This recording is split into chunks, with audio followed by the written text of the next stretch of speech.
How's it going, guys? I love antique wood. Anybody that follows my channel knows that I build a lot of my things out of reclaimed material, but I'm going to show you how to take standard cheap white pine and make it look like this. So make it look like it's hundreds of years old, hand hewn.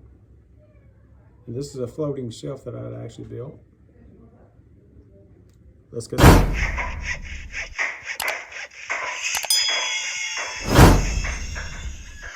This is what I call a flap grinder or a flap sander. I know a lot of people call it different things, but the main purpose of this is to add depth.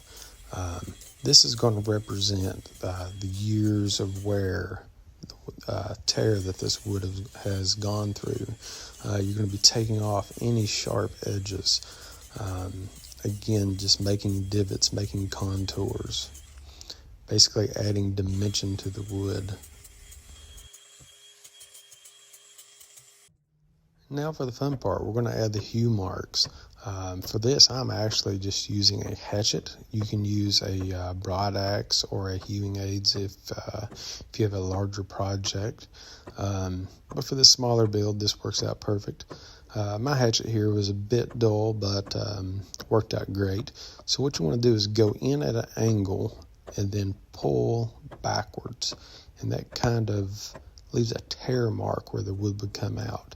And this makes a pretty good representation of an original hue mark and the hewing aids that they used to do that.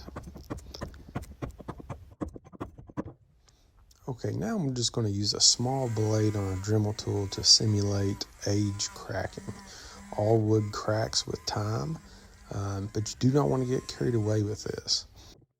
Okay, now I'm using a very small nail to simulate worm holes. Just randomly poke very small holes all throughout the material to add character. And I keep some old hand-forged square nails that I like to add dents into material, again, just for character. And now we get to the most important part of the whole project, the wire wheel texturing. For this small build, I'm using a wire wheel just with my cordless drill. For larger builds, you probably want to use an angle grinder with a wire wheel, but you really want to get all of this softwood out that you can, get a pretty good depth, and leave that hardwood kind of popping out. This will take a little while and produce a lot of dust, but as you can see, so sweep that away, it creates a great weathered look. Looks like the material has been sitting outside, being beat by the rain, the sun. Really adds and makes the piece. And now that's starting to look like a hand-hewn timber. Now I'm just adding my stain. I'm using a minwax brand that is actually called Vintage Oak. When you look at the can, it almost looks like it's gray. But from the distressing that we have done, it actually darkens all of our distress marks. Make sure that you get really well into all of your hue marks and let it soak, making those marks a little darker than the rest of the material. And for my finish, I like to just use a semi-gloss oil-based finish. Water-based will be fine. No gloss, that'll be fine. That's just going to be your preference. And there she is, a beautiful hand-hewn timber.